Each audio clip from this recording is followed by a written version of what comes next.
nicely, but clearly also has a lot of natural athleticism.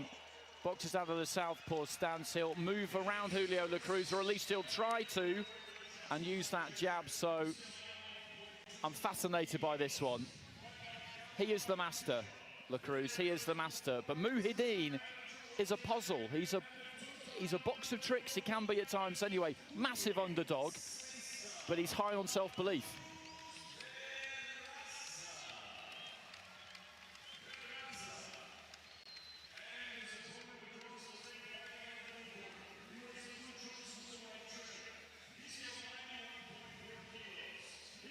And he's beaten two much more experienced opponents in his last two fights. Julio Castillo of Ecuador, who's been around forever, really. Been deep in a lot of major tournaments. And then Emmanuel Reyes of Spain, formerly of Cuba, on a split in the semi-final. And Reyes is a real good fighter, and he dealt with him quite comfortably in the end, didn't he?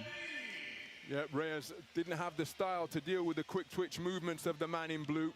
Introductions complete.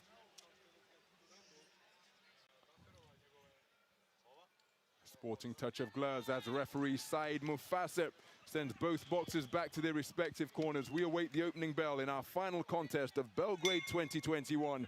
The 92-kilogram heavyweight gold medal bout is underway. It's between boxers from Cuba and Italy. The orthodox boxer wearing red is a man who, if you follow this type of boxing, needs no introduction whatsoever. It is Julio Cesar Cruz of Cuba. From Camagüey in the Caribbean island, the southpaw wearing blue, who is looking for straight shots, and that left to the body out of the southpaw stance wasn't too far away, is 23-year-old Aziz Abez Mouhidiini. Was just put on the end of a straight shot there as Cruz holding his feet, not dancing and gliding, because he will back his timing and reflex to beat his man to the punch. There you see, lays back, his flicking left jab not too far away. Plenty of activity from Mouhidiini in the opening 50 seconds of this first round, but he hasn't really found the mark. And once again, the minimalist movements of Cruz just causing his opponent to miss. Not too far away with that attempted straight shot to the body was Mouhidiini, but there is far more motion from that man as Cruz tucks up behind the chin and then scores with a spearing right hand to the body. Minute gone in the opening round. Swinging and missing is Mouhidiini, kangarooing his way around the canvas of the boxing ring, and in stark contrast, just creeping forward incrementally to get himself into range for that right to the body and left jab to the head is Cruz. Concentration absolute, and this portion, just before that burst of activity from his hands, that is as still as I've seen Mouhidiini for the entire World Championships. He held his feet just as he's doing now, standing in front of Cruz. But Cruz possesses a beguiling quality to his boxing, and if you attempt to do this with him, as he was reached by a southpaw left there, but if you attempt to do that with him, odds are you're going to come off second best. So the man in blue really has his work cut out here. He's 9 years younger, but this, remember, far less experience, just his second World Championships, and he was eliminated in the first preliminary round in Yekaterinburg 2 years ago. As Cruz reaching for a right hand, not too far away. Mouhidiini with his right hand down by his kneecap now, backing his reflexes to avoid the offense that will come his way. Inside the final minutes of the opening round, glancing left hand may have scored from Mouhidiini. Cruz steps forward and lands with a right hand to the sternum of his opponent. There's a tangle, neither man working on the inside, and the Moroccan referee just having to intervene. Range-finding right jab is off the mark. The heads coming dangerously close together there, and Aziz is reaching for his head. Has he sustained an injury? Yes, he has, and it appears to be a significant one as well. My goodness. Just trying to see the referee's gesture. I think he bumped his knuckles together. It's on the blind side of the ring, but always an increased likelihood of a clash of heads when an orthodox and southpaw boxer meet. And why the signal from the referee is important is that if this injury causes the contest to be stopped, the fact that it was sustained and inflicted by an accidental clash of heads rather than a punch means we will go to the scorecards, and the portion of the round where the contest is stopped will be scored. But the doctor is happy for it to continue. And you can see immediately after the treatment of the doctor, the cut is leaking once again. And Cruz getting busy because he knows the context of what that means, because his teammate, Ronnie Iglesias, the two-time Olympic champion, was eliminated in circumstances such as this, when 1 minute and 5 had elapsed on the clock, and Zayed Hussein was busier in that first minute and was declared a unanimous points decision victor. Dramatic first round. I happen to think Cruz did enough to take it, but now Mouhidiini not only facing the best boxer of his generation, one of the best of all time, he's got the adversity of that eye injury to deal with as well. And I think it's a problem for him. And you look at the cards there, and Cruz has got that for 3 of the judges. Mouhidiini has got it for 2, so that's a decent start there for Mouhidiini, who, as you said, has slowed his feet down more than I've seen him in the championship so far. He's on that borderline of range, and he's backing his hand speed against Cruz's, which is a bold thing to do, and he's got 2 of the judges' cards doing it. I would have gone Cruz, but not by a great deal. I do wonder how this cut is going to affect Mouhidiini. He looked a little bit skittish when it happened, and towards the end of the round there was just blinking his eye, and it's a difficult thing to deal with, or at least it can be. I'm not totally convinced that we're going to get to the end of this fight, which could play a part in tactics from this point on. Well, immediately on the resumption, the referee calling time and just reminding both boxers that they have to keep their heads up. So with that reminder issued, the second round review resumes, and look at the increase in tempo by both, because they must share your perspective, Andy, that given the severity of that injury, punch output, effective offense, effective aggression is going to be crucial here. And a right hand to the body driven in by Cruz. Mouhidiini, well, he's got significant problems for my money, because he's done brilliantly to get through to this gold medal bout. But again, in against a man of such considerable experience, such immense ability, Aziz Mouhidiini may well have shown all that he knows. Oh, as the heads come together again, and that's bad body language from Mouhidiini. But just like a music group and the second album syndrome, if you've poured everything of your 23 years into the tournament so far, and then you meet a man like this, well, what more do you have to show? And that is the value of experience. And the only way you get experience is to go through the fire. And my goodness, hasn't Julio César Cruz done that during the course of what is a glittering career? Picking up his second Olympic title in successive games earlier this summer in Tokyo, adding to the light heavyweight title he won. Bolo right hand gets through, followed by looping left. Aziz celebrating a single shot success in his southpaw left, may have clipped Cruz. Cruz trying to find a rhythm, left hand landing right at the end of the shot from Aziz, just ruffling the jersey of Cruz. Now, did you see that gesture in the background of the shot? The referee took his fist and placed it into an open palm. So the injury that is being caused by an accidental clash of heads has been worsened by a punch. And so if the injury now causes the bout to be stopped, it will be RSC. Cruz will be the winner. So even more difficulty for the man in blue to negotiate, as he's put on the end of a pecking right cross from Cruz.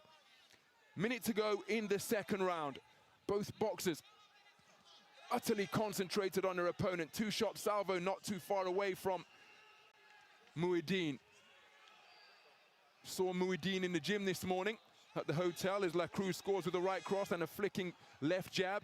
He wasn't training, he was watching some of his coaches go through the rigors of their workout. Good right left to the body from Mouhidiini. He just exchanged a glance and some cursory non-verbal communication, gave me a nod and a thumbs up, indicating that he was ready to go when I posed the question. And he's acquitting himself very well, now getting onto the front foot. But this is right in the wheelhouse of Julio César Cruz, who's electing to go on the back foot, and that is where he enjoys success, making the man miss, making him pay, trying to lure in Mouhidiini now. And again, he's chasing shadows, missing by some distance with that attempted left cross to the body. And that must be a new experience for the fighter, for a fighter with such speed and reflex as Mouhidiini. Normally when he lets his hands go, he's touching something, but now all he's doing is wafting a cool breeze by the body of Julio César Cruz. 2 rounds in the book. I thought he increased the distance between himself and Mouhidiini in that second round. Again, I thought Mouhidiini did pretty well in that round. He did have his successes, but I agree that Cruz had more of them, and more of them in that second than I think he had in that first, and it's 10 lines across the board there. Mouhidiini is making a good fist of this, though. As you say, the problem for him is that his MO, the way he does things, is that he backs his own speed, his upper body movement and his hand speed to be able to get in, throw the punches, get back out without his opponent laying a glove on him. Now, against Cruz, that's obviously going to be very difficult to do, but you can't just abandon what has worked for you up until this point, give up on it without even trying it. He's trying it, and he's not doing badly with it. He's not doing badly with it at all, but he's up against Julio Cruz, and really that sentence in itself tells you everything about the problems he faces.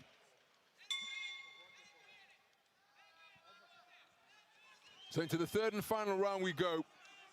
And Aziz Abez Mouhidiini of Italy, contesting his 6th contest of Belgrade 2021 here tonight. He's trailing by 20 points to 18 for 3 of the judges after 2 completed rounds.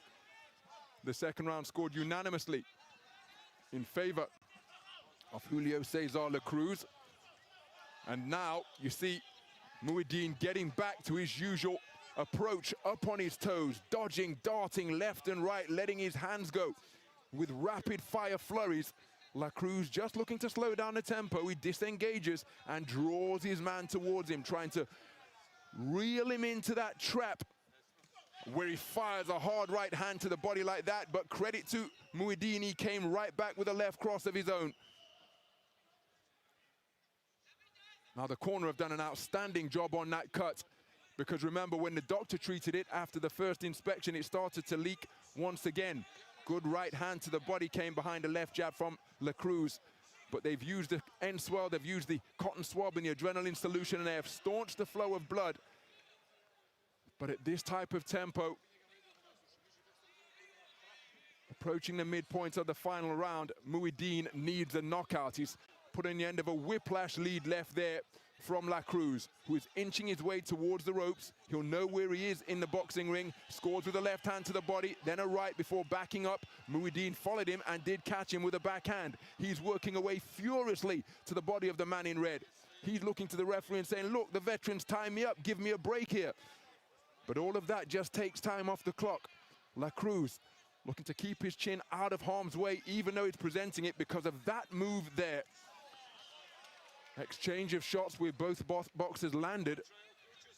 But this is where Cruz is at his majestic best. Gliding around the boxing ring, seemingly in slow motion, but so fluid.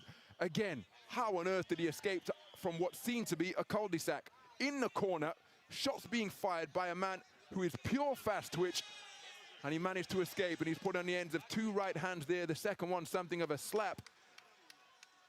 But Julio Cesar Cruz looking to secure his 5th World Championship gold here in Belgrade. And is that a cut beginning to leak again? It's on the other side of Mouhidiini's face, so he really is in the wars here. 10-second clapper means that Cruz is edging ever closer, and he's being counted down by the fans here at the Stark Arena, because Julio Cesar Cruz has resumed regular service once again. After coming away with championship bronze in Yekaterinburg 2 years ago, moving up to the heavyweight division, and the customary appearance of Julio Cesar Cruz on top spot of a world championship podium has been reinstated. Wonderful to see that sportsmanship. Very much a case of master facing off against apprentice. But what a wonderful learning experience for Aziz Abez Mouhidiini of Italy. He should be ecstatic with the tournament that he has had. 6 contests to get himself into the gold medal bout. He won 5 of them, and it took a boxer of the considerable excellence of Julio Cesar Cruz to deny him top spot on the podium.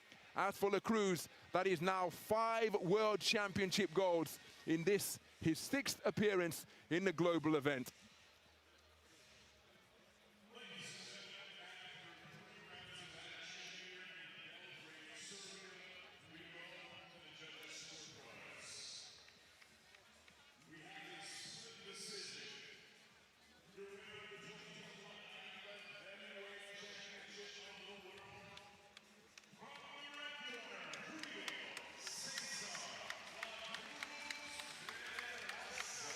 The golden grin of Julio Cesar La Cruz illuminating the Stark Arena here.